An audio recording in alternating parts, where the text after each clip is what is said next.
अपर जिलाधिकारी डॉक्टर अर्चना द्विवेदी। आज हम उनसे बातचीत करेंगे और उनसे ये जानना चाहेंगे जो प्रशासन तौर से जो व्यवस्था चल रही है और उन्होंने अभी हाल ही में यहाँ पर ज्वाइन किया है, उसके बारे में हम पूछना चाहेंगे कि उनकी अभी तक जनपद सहारनपुर में क्या क्या उपलब्धियाँ रही। जी नमस्कार जी, मुझे 2 महीना लगभग हो गया सहारनपुर में एडीएम प्रशासन के रूप में ज्वाइन किए हुए। क्योंकि मैं पिछले 2.5 साल नगर निगम में रही हूँ प्रशासन से अलग, तो नगर निगम की जो कार्यविधि है, जो वहाँ की क्रियाकलाप और जो प्रशासन के हैं, दोनों में बहुत अंतर है। और डायरेक्ट प्रशासन मुझे हमेशा से बहुत पसंद रहा है, तो मैं इस पद पे आकर के काफ़ी अच्छा महसूस कर रही हूँ। और सहारनपुर जनपद और लखनऊ से आई हूँ, तो जनपद का भी बहुत अंतर है दोनों का। आपने बताया जनपद सहारनपुर अच्छा है और मैं जनपद सहारनपुर में आई हूँ। मैं ये पूछना चाहूँगा कि जैसे अभी तक का जो आपने प्रथम नियुक्ति से अब तक का उसके सफ़र के बारे में जानना चाहूँगा। पहली पोस्टिंग मेरी इलाहाबाद में हुई, जो पहले इलाहाबाद था आज प्रयागराज कहलाता है। उसके बाद फिर ट्रेनिंग टाइम इलाहाबाद में ही रहा, उस ट्रांसफ़र होके फिर सीतापुर एसडीएम रही, सीतापुर के बाद फिर उन्नाव एसडीएम रही, उन्नाव से फिर बरेली में एसडीएम रही, बरेली से फिर 2 महीने के लिए मैं अमेठी जनपद में एसडीएम थी। फिर मैं सिटी मजिस्ट्रेट पीलीभीत रही और सिटी मजिस्ट्रेट के बाद अपर नगर आयुक्त लखनऊ रही 2.5 साल तक। फिर लखनऊ से आपके जनपद में अपर जिलाधिकारी प्रशासन बन के आई।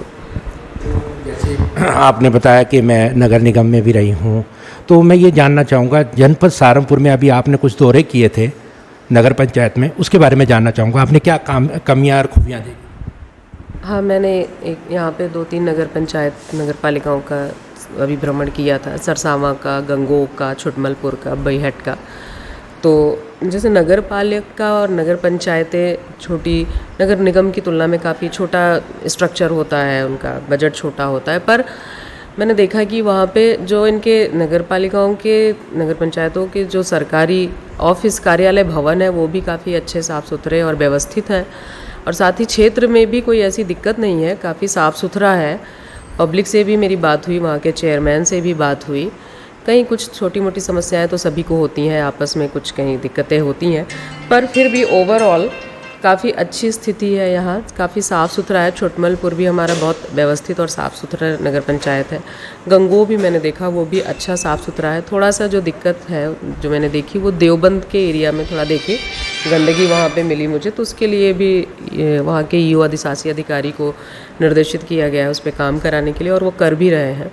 सरसावां में थोड़ी दिक्कत है क्योंकि अभी वहाँ पे कोई ईओ भी नहीं है और एसडीएम साहब के पास चार्ज है, तो एसडीएम साहब वैसे भी आप लोग जानते हैं इतनी व्यस्तता होती है, एसडीएम के काम इतने ज़्यादा होते हैं, प्लस अभी लॉ एंड ऑर्डर की भी कहीं कहीं सिचुएशन हो जाती है, तो ऐसी स्थिति में बहुत अपेक्षा भी नहीं कर सकते हैं। वहाँ जल्दी ही कोई परमानेंट ईओ आ जाएगा तो वहाँ की भी स्थिति बेटर हो जाएगी पहले से। कोविड-19 को देखते हुए अभी प्रशासन ऐसी क्या व्यवस्था कर रहा है? जैसे शाकुंभरी देवी मेले का भी उद्घाटन हुआ है, रामलीला चल रही है, उसको देखते हुए हमने इधर दुर्गा पूजा, दशहरा, रामलीला से संबंधित सभी कमेटीज़ की बैठक की है और सभी जगह ये निर्देश दिए गए हैं कि कोविड प्रोटोकॉल, भले ही आज हमारे जनपद में कोई केस नहीं है, पर उसके प्रिकॉशंस लेने बहुत ज़रूरी हैं, क्योंकि कभी भी आ सकता है, जिसके बारे में अभी हम बिल्कुल श्योर नहीं है कि नहीं है, ऐसा नहीं कह सकते कि कोई केस नहीं आएगा या वायरस नहीं है, वायरस तो अभी भी कहीं न कहीं है ही। तो उसको देखते हुए पूरी व्यवस्था रखने की बात की गई है। सभी मेले में सभी रामलीला कमेटियों को बता दिया गया है कि वो कोविड हेल्प डेस्क ज़रूर लगाएं, जिस पे कि अपना मास्क कुछ रखें, जो आपका ये सर्जिकल मास्क होते हैं, प्लस वहाँ पे हैंड सैनिटाइज़र ज़रूर उपलब्ध कराएं, और पंडाल में कई जगह इसको चस्पा कर दें कागज़ पे लिख करके कि मास्क पहनना अनिवार्य है, बिना मास्क के एंट्री नहीं है। इस तरह के उनको प्रोटोकॉल्स फॉलो करने के लिए निर्देश दिए गए हैं। साथ ही जो है नगर निगम को भी निर्देशित किया गया है कि जितने भी हमारे ये पंडाल हैं, जहाँ पर भी रामलीला हो रही है, यहाँ दशहरा मनाया जा रहा है, रावण दहन का कार्यक्रम होगा या दुर्गा पूजा चल रही है, वो सभी रेगुलर उसको सैनिटाइज़ करें, रेगुलर वहाँ फॉगिंग हो, क्योंकि कोविड के अलावा भी जो है डेंगी या चिकनगुनिया इस टाइप की भी बीमारियां, ये सीज़न ऐसा होता है कि फैलती हैं मच्छरों से जो पनपते हैं, मच्छर जनित जो होते हैं, तो उसके भी बराबर निर्देश दिए गए कि नाली नाले में एंटी लार्वा का छिड़काव, पूरे क्षेत्र में साफ़ सफाई और बराबर एंटी लार्वा और फॉगिंग कराई जाए और सैनिटाइजेशन बराबर कराए जाए पंडालों के। और ये कमिटीज़ को भी कहा गया है, जो रामलीला कमेटी या दुर्गा पूजा कमेटी है, उनको भी कहा गया है कि हैंड हेल्ड मशीनें आती हैं, इनके पास हैं भी, उससे भी उसको रेगुलर सैनिटाइज कराते रहें अपने क्षेत्र को। कोविड-19 को देखते 7 राज्य हैं, उनमें काफ़ी केस मिल रहे हैं और केस को मिलते हुए अब जनपद सहारनपुर यानी उत्तर प्रदेश में भी और जनपद सहारनपुर में जैसे कह रहे हैं, तो उसको देखते हुए जनपद सहारनपुर में फ्यूचर प्लानिंग कोविड को देखते हुए क्या तैयारियाँ?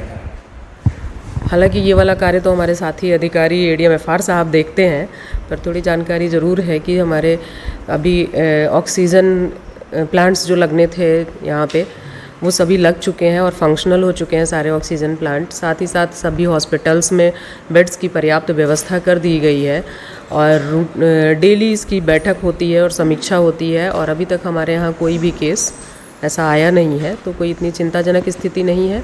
और अगर कभी ऐसी स्थिति सामने आती है तो उसकी पूरी तैयारी प्रशासन के द्वारा कर ली गई है।